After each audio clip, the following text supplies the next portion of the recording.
Primary education is the root of education. Primary শিক্ষাই হচ্ছে শিক্ষার মূল। তাই প্রাইমারি শিক্ষাকে বাদ দিয়ে প্রাথমিক শিক্ষাকে অবহেলা করে কোনো জাতি উন্নতি হতে পারে না। কেননা education is the backbone of a nation. No nation can not progress without education. So we receive education different circumstance. শিক্ষায় জাতির মেরুদণ্ড। কোনো জাতি শিক্ষা ছাড়া উন্নতির চরম শিখরে আরোহণ করতে পারে না। Primary education is the root level of the education.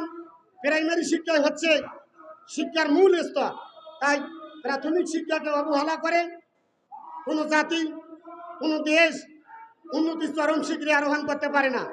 আমি সাংবাদিক, প্রাণপ্রিয় সাংবাদিক বন্ধুদেরকে বলতে চাই, আপনারা এগুলো কথা উপদেষ্টা মহোদয় কাছে পৌঁছে দিবেন এবং সারা বিশ্বে আমাদের কথা পৌঁছে দিবেন সোশ্যাল মিডিয়ার মাধ্যমে। আমি ছাত্র সমন্বয়কদের কাছে পৌঁছে দিবেন শিক্ষকদের অভাব অভিযোগের কথা। কেননা এদেশ শহীদ তিতুমিরের দেশ, এদেশ সৈয়দ হাজী মোহাম্মদ মহসিনের দেশ, এদেশ আবু সাইদের দেশ, এদেশ মীর মুগ্ধের দেশ। এদেশে কোনো বৈষম্য থাকতে পারে না। কেননা প্রধান উপদেষ্টা প্রফেসর ডক্টর মোহাম্মদ ইউনূস উনি কাজ হাতে নিয়েছেন যে বাংলাদেশকে উনি আবার সংস্কার করবেন নতুন করে।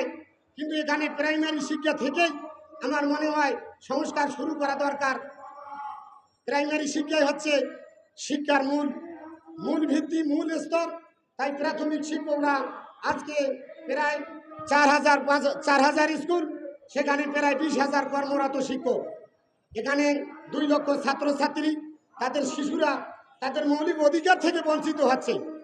আজকে তারা সরকারি স্কুলে উপবৃত্তি পায়, অন্য সরকারি স্কুলে যেমন উপবৃত্তি পায়, তারা বিস্কুট পায়।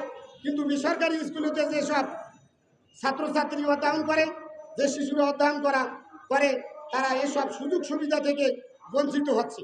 তাই আমি সাংবাদিক বন্ধুগণকে বলতে চাই, আমাদের অভাবের কথা, আমাদের দুর্দশার কথা আপনারা সোশ্যাল মিডিয়ায় ভাইরাল করবেন, এ আশাবাদ ব্যক্ত